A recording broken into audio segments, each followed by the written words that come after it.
Hello नमस्कार दोस्तों, एक बार फिर से स्वागत है हमारे इस यूट्यूब चैनल पर आपका। आज हम अभी दूसरी जो शिफ्ट का एग्ज़ाम हुआ था उसके बारे में डिस्कस करेंगे। उम्मीद है आपको ये आंसर की अच्छी तरह से काम भी आएगी, क्योंकि मुझे नहीं लगता कि इससे बाहर कोई और आंसर आने वाला है। जहाँ तक मेरे पॉइंट ऑफ व्यू से सवाल है तो आपको भरोसा करना होगा और आप देख भी लेना। जब आंसर किया है तो 100% आपको इसी से आंसर मिलेंगे, आप श्योर रहिए।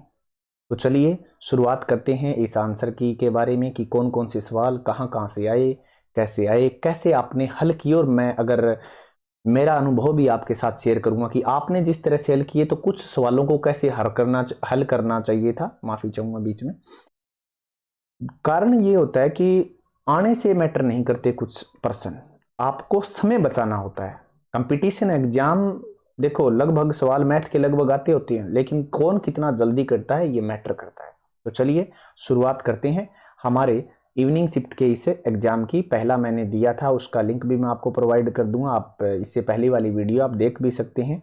अगर उससे पहले आपने कोई जो मॉर्निंग है उस शिफ्ट में अगर एग्जाम दिया तो उसकी भी आंसर की मैंने अपलोड कर दी है। ठीक है, तो चलिए शुरुआत करते हैं। हमारे पास है 46 नंबर क्वेश्चन। रीअरेंज करना था following part of a sentence. मैंने पहले भी बताया था ये एसवीओसी के पार्ट से आया हुआ है, मैंने करवाए भी। हाँ, ये बात अलग है कि कोचिंग सेंटरों में इस तरह के बहुत कम पैटर्न के आधार पर चलते हैं, लेकिन ये देखिए एसवीओसी के यानी सब्जेक्ट ऑब्जेक्ट वर्ब कॉम्प्लीमेंट आपको पहचानना आता है कि नहीं, इसी को मद्देनजर रखते हुए ऐसा सवाल बना दिया इन्होंने। अब मान लीजिए अगर मैं इसको अगर एसवीओसी आपको आते होते तो आप किस तरह से करते पता हूं, 1 या 2 सेकंड में। पिछली वीडियो में भी मैंने बताया था 1 या 2 सेकंड इसमें लगते। तो मुझे करना होता तो मैं क्या करता, मुझे इतना पता है कि ये देखो कंजंक्शन है, ये मत मेरे को पता है कि आर है और ये भी आर है। इतना तो पता आपको होता भी है कि बी के साथ हमेशा थर्ड फॉर्म अगर आएगी तो फिर एक के साथ तो आनी है। तो यानी या तो पी क्यू का जोड़ा बनेगा 100% या एस क्यू का बनेगा। दोस्तों क्लियर बात मेरी, या तो पी क्यू का जोड़ा बनेगा या एस क्यू का। लेकिन आपको अगर ध्यान रखिए, अगर इस तरह के सवाल करने हैं तो यहां पर आरपी, अब आरपी और दूसरा अगर हम देखें तो एस क्यू, ये आंसर इसका सही होगा। अब क्यों होगा देखो मैं आपको बताऊं, दो दो रूल इसके अंदर काम है दोनों की तरह से। पहली बात RP, the only victories which, R और पी विच लिव। ठीक है, ये हमने क्यों किया इसको भी मैं आपको बताऊंगा। दूसरी चीज है एस और क्यू, एस और क्यू यहां पर। तो आप मेरी बात ध्यान रखें, यहां पर आपको देखो दोज, वो कौन से, विच आर गेन, तो यहां पर पैसिव वॉइस इन्होंने बना दी, जो क्या है इग्नोरेंस है, गेन गेन्ड और इग्नोरेंस। इसी तरह से इन्होंने लिखा ऊपर से यहां पर आर पी, आर और पी, लिव नो रिग्रेट, यानी the only victories which live no, which live no regrets are. तो इस तरह से इन्होंने किया है, आपको इजी पता चल जाता। कारण मैं बताऊं इसमें करने का क्या था, यहां नहीं देखिए, या तो आप आरपी को ढूंढ लेते या एसक्यू। पहली बात पैसिव वॉइस आती होती तो आप इजीली कर सकते थे इसको, पैसिव वॉइस का ही सारा खेल था। क्योंकि आरपी देख सकते हो, आर और पी ये अलग चीजें हैं, और एस और क्यू, क्यू एस और क्यू क्यों है, विच आर, इसके बाद तो पैसिव वॉइस आनी थी और ये पैसिव वॉइस का ये पार्ट रहा। मैंने इस तरह से किया था इसको। अगर मैंने वैसे पेपर नहीं दिया, लेकिन मैं आपको अगर मैं करता इस तरह का तो मैं आपको बता रहा हूं। तो मैं कैसे करता इसी तरह से, क्योंकि मुझे पता है ये पैसिव वॉइस का हिस्सा है। यहां से ये थर्ड फॉर्म रही, ये बी का ही होता है, इजेमार वाजव और बी बीन और बींग, ये सारे बी की फॉर्म होती है और इनके बाद ही थर्ड फॉर्म आती है, तो वो पैसिव वॉइस ही होती है। बी के साथ थर्ड फॉर्म होगी। तो ये पैसिव वॉइस बन गया, which are gained, third form हो गई कि नहीं होगी। तो एस क्यू देख लो, इसमें भी एस क्यू है क्या, नहीं है। इसमें भी एस क्यू है क्या, नहीं है। इसमें एस क्यू है क्या, बस हो गया सवाल। जरूरत ही नहीं थी आपको और कुछ करने की। इसी तरह से सवाल करने होते हैं इस तरह के। लेकिन सब्जेक्ट वर्ब एग्रीमेंट आपको एसवीओसी पहचानने भी आने चाहिए। सब्जेक्ट कहां लगेगा, वर्ब कहां लगेगी, कौन सा एडजेक्टिव क्लाज है, कौन सा एडवर्ब क्लाज है, वो सब बातें एसवीओसी में ही होती हैं। क्लाज का अध्ययन करें हम, तब ये समझ में आता है। चलिए आगे बढ़ते हैं थोड़ा सा, और सवाल नंबर हमारा जो नेक्स्ट है 47, इस पर बात करते हैं। ये देखो कितना इजी, क्यों इजी है। मैंने क्या कहा था आपको, मैंने ये बात कही है, अगर पैसिव वॉइस है तो बी के साथ थर्ड फॉर्म होगी। तो बताओ ये बी है या नहीं है, ये थर्ड फॉर्म है या नहीं है। इसका मतलब ये पैसिव वॉइस में तो है ही है। दूसरी बात, ये भी देख लो इज और रीड, ये भी बी के साथ थर्ड फॉर्म ही है। सोचने वाली बात है, मान लो कंफ्यूजन हो जाओ तो थर्ड फॉर्म ही बी के साथ है, लेकिन ध्यान रखें थर्ड फॉर्म से पहले बी पक्का मिलेगा। पैसिव वॉइस में थर्ड फॉर्म से पहले अगर बी है तो वो हमेशा पैसिव वॉइस ही कहलाएगी। अब आपको देखना है एक्टिव वॉइस में। अब मैंने पैसिव वॉइस में आप ध्यान रख लेना, वर्ब की फर्स्ट फॉर्म होती है ना तो लगता है इजेमार, ये आपने पढ़ा होगा, पढ़ा है या नहीं पता आपको। अगर सेकंड फॉर्म है तो वाजब, ये लगता है, ठीक है। थर्ड फॉर्म है तो क्या लगता है, बीन लगता है। और फोर्थ फॉर्म होती है तो कौन सा लगता है, बीइंग लगता है। क्या लगता है, बीइंग। तो चौथी फॉर्म देखनी है अब आपको, ये देखो कौन सी फॉर्म होगी तब बीइंग लगता है, चौथी फॉर्म। चौथी फॉर्म, अब इसमें देखो चौथी फॉर्म नहीं है, यानी चौथी फॉर्म कौन सी, आईएनजी वाली। आईएनजी वाली मैं चौथी फॉर्म बोल रहा हूं, तो इसमें भी आईएनजी नहीं है, इसमें भी आईएनजी नहीं है, इसमें भी आईएनजी नहीं है, इसमें है, तो आंसर 3 नंबर। जरूरत ही नहीं है आप क्या पढ़ रहे हो, पढ़ने की आवश्यकता ही नहीं है, इतने इजी देते हैं, हमें मुश्किल लगते हैं क्योंकि हम चीजों को उस तरह से नहीं सीखते जिस तरह से इन्हें सीखना चाहिए। बी के साथ थर्ड फॉर्म, अब देखो मैं अगर बताऊं तो चौथी फॉर्म के साथ बीइंग लगता है, ये लग गया, देख लो। चौथी फॉर्म आएगी तो, और आईएनजी वाली आएगी तो आईएनजी वाली ही लगेगी, ये भी सोच लेना। चलो आगे बढ़ते हैं 48 नंबर पर। 48 नंबर क्या होता है, तो इसका आंसर क्या हो जाएगा हमारा 3 नंबर। अब आते हैं 48 नंबर पर। रीड द सेंटेंस, वाक्य को पढ़िए, to find out whether there is any grammatical mistake, क्या कोई गलती है इसमें। तो बिल्कुल मार्क द नंबर ऑफ, ये ऑफ नहीं है, अब है, मैं बार बार कहता हूं, part with error as your answer. If there is no error, mark, not a mark, और ब्रिटिश इंग्लिश में फोनेटिक के अंदर इग्नोर किया जाता है। तो scientist was seemed to be excited over the result of his experiment. यहां क्या कह रहा है, ग्रामेटिकल गलती है, बिल्कुल है। आपको पता चला कौन सी, ये यही होगी, ये गड़बड़ी। बताओ अभी मैंने क्या बताया, बी के साथ थर्ड फॉर्म होती है तो वो पैसिव वॉइस में होती है, तो यहां कौन सी पैसिव वॉइस है भाई, या तो एक्टिव वॉइस में होना चाहिए वाक्य। पास्ट सिंपल टेंस यूज नहीं होता क्या, साइंटिस्ट ही तो कर रहे हैं ना, उनको ही तो लग रहा है, कुछ प्रतीत होता है। टू बी एक्साइटेड, एक्साइटेड कौन है, साइंटिस्ट ही तो हैं, इन पर काम थोड़ी हो रहा है। ये पैसिव वॉइस टू के साथ बी थर्ड फॉर्म हो गई, ये पैसिव वॉइस में हो गया, ये फ्रेज आ गया इतना, ऐसे मान लो बीच का। To be excited, non finite clause बोलते हैं इसको इंग्लिश भाषा में, नॉन फाइनाइट क्लॉज, ये देख लो। तो ये तो सही हो गया, आगे सही है, ये पी आ गई, पीपी प्रीपोजिशनल फ्रेज हो गया सारा का सारा। तो यहां गलती है, यहां पास्ट इंडेफिनिट टेंस आता है, सिंपल आता है। साइंटिस्ट को ऐसे लगा था टू बी एक्साइटेड, यानी वो कैसे एक्साइटेड प्रतीत होते हैं जब over the result of his experiment, क्योंकि आप भी खुश होते हैं कोई एक्सपेरिमेंट करते हैं तो, और उसका अच्छा रिजल्ट आए तो उसके ऊपर तो एक्साइटेड ही होंगे ना, आप एक्साइटेड ही लगेंगे। तो बाद, अब दूसरी बात, एक क्लास के अंदर मैं एक और बात बता दे रहा हूं, एक ही सेंटेंस के अंदर दो दो क्लास नहीं होते, ये और सुन लेना, दो दो पैसिव वॉइस भी नहीं होती।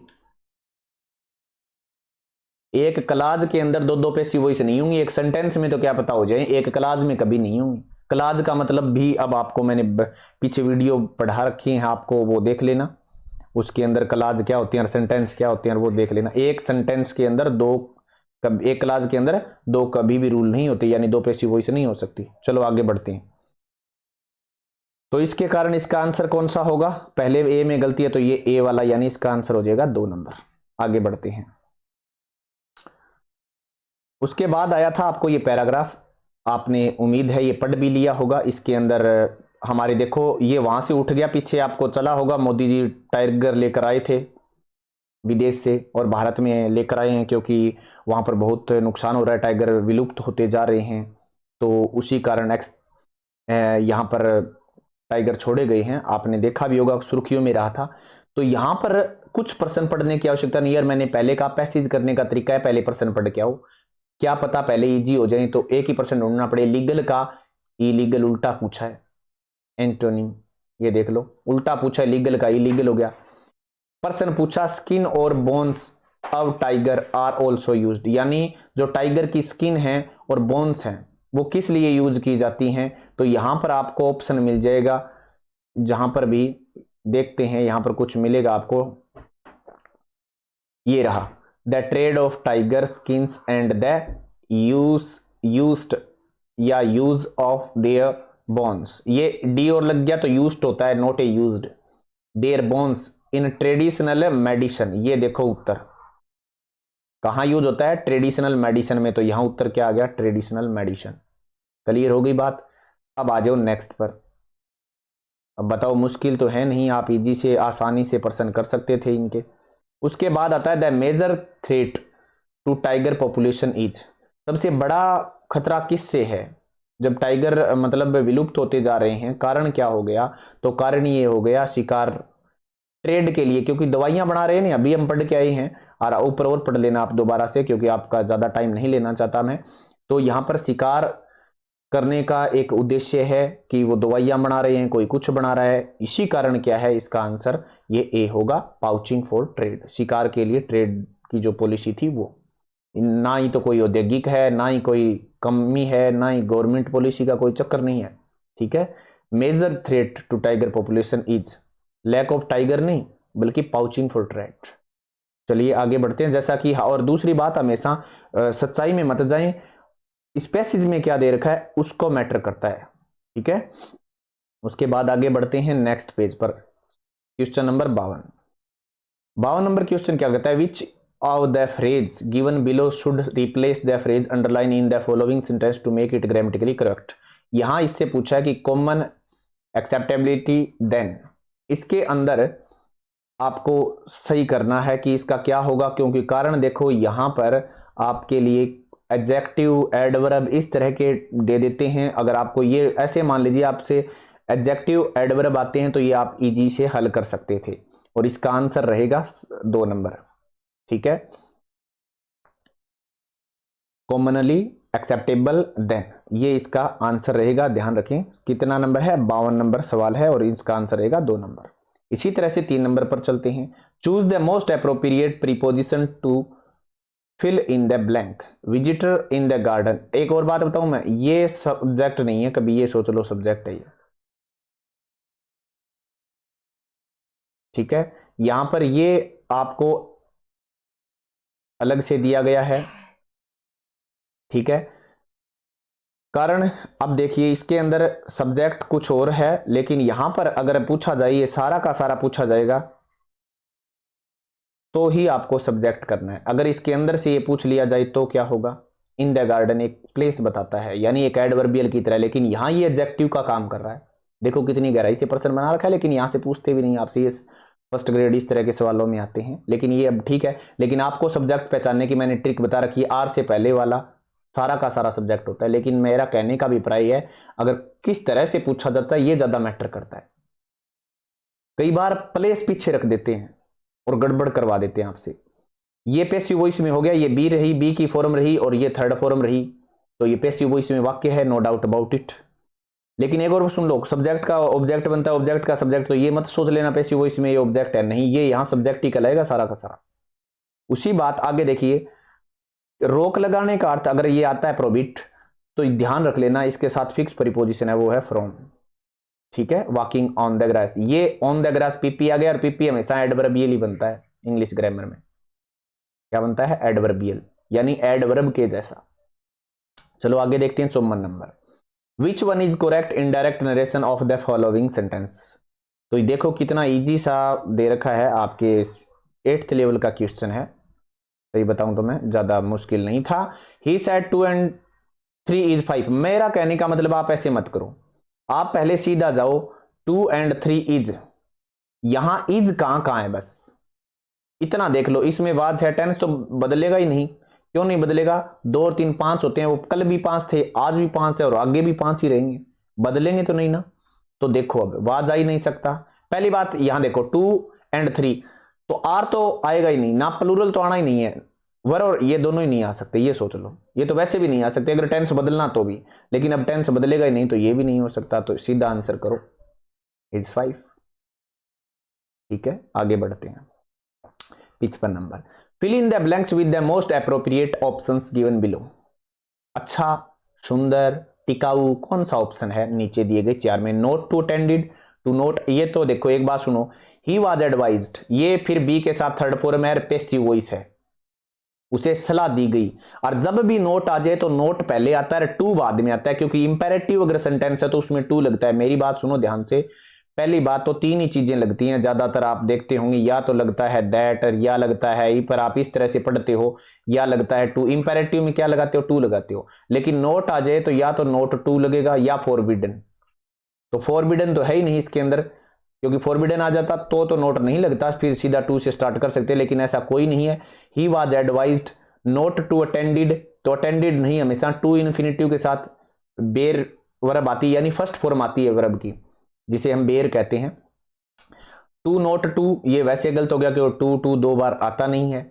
नोट टू अटेंड ये सही हो सकता है, टू नोट अटेंड ये नहीं होगा। तो मैंने क्या कहा था? नोट टू अटेंड, और ये 3 नंबर आपका सही आंसर रहेगा। ठीक है, ये 3 नंबर आपका आंसर ओके है, एकदम फर्स्ट क्लास। कोई दुनिया की ताकत नहीं रोक सकती आपको, अगर ये आंसर है तो आपका।